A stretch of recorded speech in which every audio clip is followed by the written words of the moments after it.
High class. तो अब देखो, आयनाइजेशन पोटेंशियल में आगे देखते हैं कि helium has highest ionization potential in periodic table. तो याद रखो, हीलियम का आयनाइजेशन पोटेंशियल सबसे ज़्यादा होता है, ठीक है। दूसरा, caesium has lowest ionization potential. तो सीजियम का सबसे लोवेस्ट आयनाइजेशन पोटेंशियल होगा। एक चीज़ ध्यान रखो, जो आयनाइजेशन पोटेंशियल होगा, आयनाइजेशन पोटेंशियल ये डायरेक्टली प्रोपोर्शनल टू होगा किसके? इलेक्ट्रोनेगेटिविटी के, हीलियम को छोड़ के, ठीक है, हीलियम को छोड़ के, ठीक है। देखो, अब देखो, अब आयनाइजेशन पोटेंशियल किस तरह से बढ़ता है? जैसे जैसे इलेक्ट्रोनेगेटिविटी बढ़ेगा, आयनाइजेशन पोटेंशियल वैसे वैसे बढ़ेगा। क्योंकि आयनाइजेशन पोटेंशियल मतलब क्या होता है कि इलेक्ट्रॉन को निकालना, लेकिन इलेक्ट्रोनेगेटिविटी जब बढ़ेगी तो मतलब इलेक्ट्रॉन की कमी, डिफिशियंट ऑफ इलेक्ट्रॉन। मतलब डिफिशियंट ऑफ जब इलेक्ट्रॉन होगा तो भाई क्या चाहिए? इसको इलेक्ट्रॉन चाहिए। जैसे जैसे इलेक्ट्रॉन निकल रहा है मेटल में से, जैसे एम था, एम प्लस हुआ, एम प्लस टू हो गया, एम प्लस थ्री हो गया, तो इलेक्ट्रॉन ज्यादा निकल गया ना। अब तो इसको इलेक्ट्रॉन चाहिए, है ना, स्टेबल होने के लिए। तो जैसे जैसे इलेक्ट्रोनेगेटिविटी बढ़ेगी, आयनाइजेशन पोटेंशियल क्या होगा? बढ़ेगा। जैसे एल था, फिर एल प्लस हुआ, एल प्लस टू हो गया, एल प्लस थ्री हो गया, इलेक्ट्रोनेगेटिविटी बढ़ा, इसलिए इसका क्या हो गया? आयनाइजेशन पोटेंशियल भी बढ़ा। मीन्स क्या है? देखो, एक नोट करके इधर है कि कैटायन चार्ज जैसे जैसे क्या होगा? इंक्रीज होगा, आयनाइजेशन पोटेंशियल वैसे वैसे इंक्रीज होगा। क्योंकि कैटायन का चार्ज ज्यादा होगा, जैसे जैसे इंक्रीज होगा इलेक्ट्रोनेगेटिविटी बढ़ती जाएगी। जैसे एनायन का चार्ज जैसे इंक्रीज होगा, जैसे एनायन का चार्ज है इनवर्सली प्रोपोर्शनल होगा आयनाइजेशन पोटेंशियल के। जैसे एनायन का चार्ज क्या होगा? बढ़ता जाएगा, तो आयनाइजेशन पोटेंशियल क्या होगा? घटता जाएगा। क्योंकि उसको इलेक्ट्रोनेगेटिविटी कम होती गई ना, इलेक्ट्रॉन लेते गया तो उसकी इलेक्ट्रोनेगेटिविटी क्या हो गई? कम हो गई। तो उसी तरह से देखो, एनायन का चार्ज है, बढ़ रहा है ना, बढ़ रहा है तो आयनाइजेशन पोटेंशियल घट रहा है ना। जैसे O2 माइनस का सबसे कम, O माइनस फिर O। क्योंकि देखो एक चीज और है, फोन FON इनकी सबसे ज्यादा इलेक्ट्रोनेगेटिविटी होती है। तो ऑक्सीजन का भी इलेक्ट्रोनेगेटिविटी सबसे ज्यादा होता है। तो फोन में O2 minus O minus O, तो ऑक्सीजन एक, 9 ऑक्सीजन, 10 ऑक्सीजन। तो देखो इनका भले ही आपका इलेक्ट्रॉनिक कॉन्फ़िगरेशन करो, O2 माइनस जो इधर है 2p6 यहाँ पे हो गया।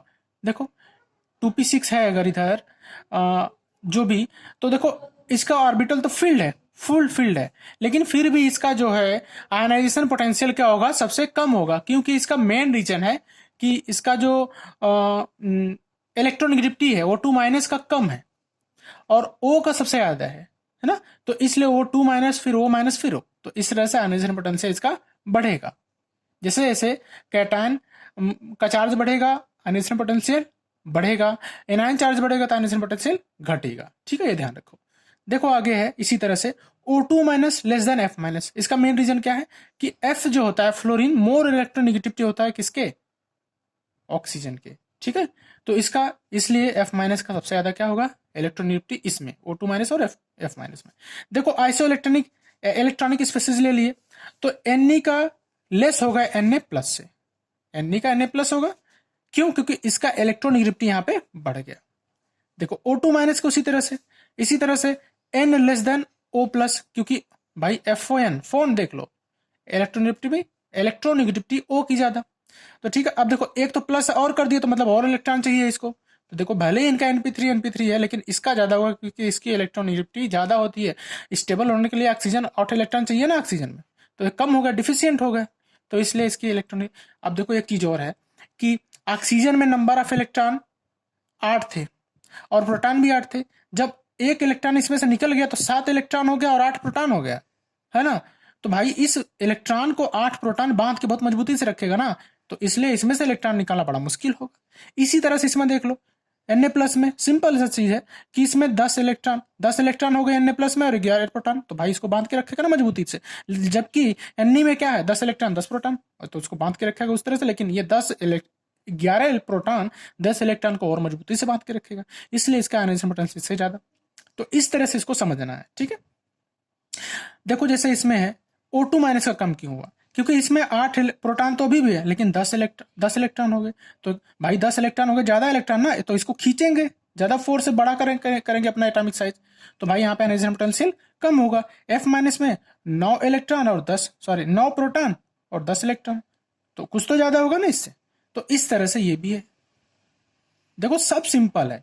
अब मैं एक एक चीज को नहीं डिस्कस कर सकता। जैसे इसमें है Ca+2 का सबसे कम, क्योंकि देखो 20 था, इसमें 20 प्रोटॉन अभी भी है और इसमें 18 इलेक्ट्रॉन हो गए, है ना, 18 इलेक्ट्रॉन हो गए। तो भाई ये 20 प्रोटॉन जो है इसको बांधेंगे ज्यादा मजबूती से ना, तो इसलिए Ca+2 का सबसे ज्यादा है, S2 minus Cl minus K plus और C2। देखो S2 माइनस का सबसे कम क्यों है, क्योंकि इसमें 16 प्रोटॉन 18 इलेक्ट्रॉन हो गए, तो भाई प्रोटॉन तो कम हो गया, इलेक्ट्रॉन ज्यादा हो गया, इसलिए भाई इसका सबसे कम हो गया, क्योंकि ये इलेक्ट्रॉन लूजली बाउंड हो गए ना, क्योंकि अपने मन मानी करेंगे, ज्यादा इलेक्ट्रॉन है तो इसको कोई बाहर से आएगा स्ट्राइक करके लेके चला जाए, चल भाई मेरे साथ घूम ले, ठीक है, तो ये इजिली जा सकते हैं। तो S2 minus Cl minus K plus और Ca2 प्लस। आई थिंक आप लोग को समझ में आया होगा।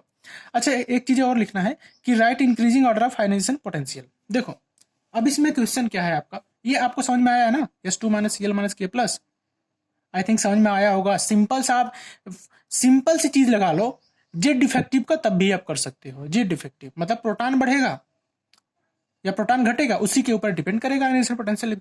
देखो Mg है, Al है, सल्फर, फास्फोरस और क्लोरीन है, तो इसका इलेक्ट्रॉनिक कॉन्फ़िगरेशन करोगे तो क्या होगा, 3s2, 3p1, 3p4, 3p3 और 3p5।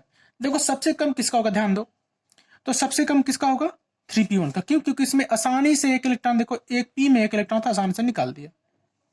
उसके बाद Mg का क्यों होगा, 3s2 है, 2 इलेक्ट्रॉन, इसको आसानी से निकाल सकता है, तो Mg हो गया। देखो Mg के बाद आपका क्या है, सल्फर, 3p4, ठीक है, आयनाइजेशन पोटेंशियल सल्फर। क्योंकि इधर जाएंगे, लेफ्ट टू राइट जाते हैं तो क्या होता है, आपका एटॉमिक साइज क्या होता है, डिक्रीज होता है, मतलब जेड इफेक्टिव बढ़ता है, तो यहां से इसका एस का हो गया, फिर पी का होगा। अब पी का क्यों होगा, क्योंकि भाई यहाँ पे ये बात है, हाफ फील्ड है, तो पी का इससे ज्यादा हो गया, है ना।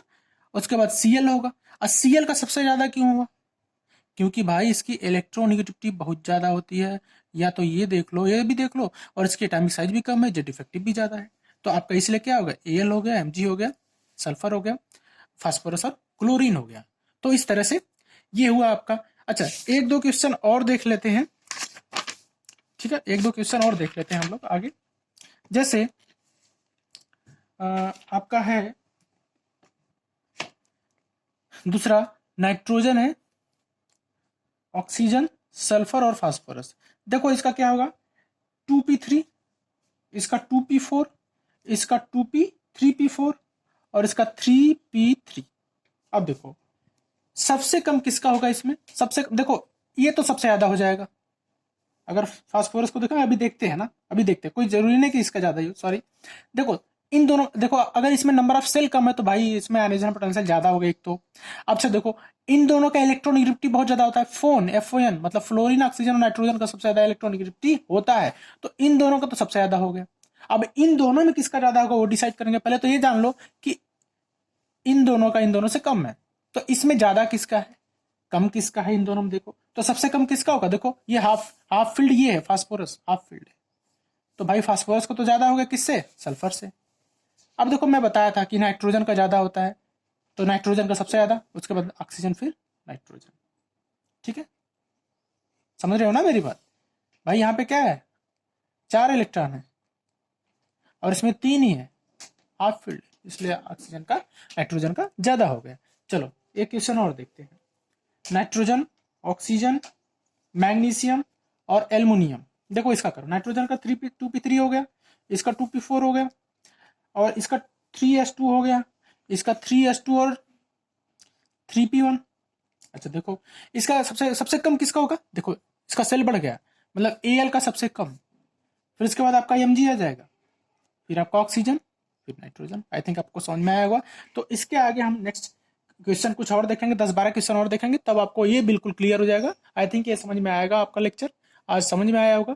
फिर आगे देखते हैं। आप लोग सिंसियरली पढ़ा करो, जितना मैं क्वेश्चन कराता हूँ खुद करने की कोशिश किया करो, ठीक है। और देखो अच्छे टाइम का वेट मत करो आप लोग, हर टाइम को अच्छा ही मानो, तब कर सकते हो कुछ, ठीक है। Thank you class.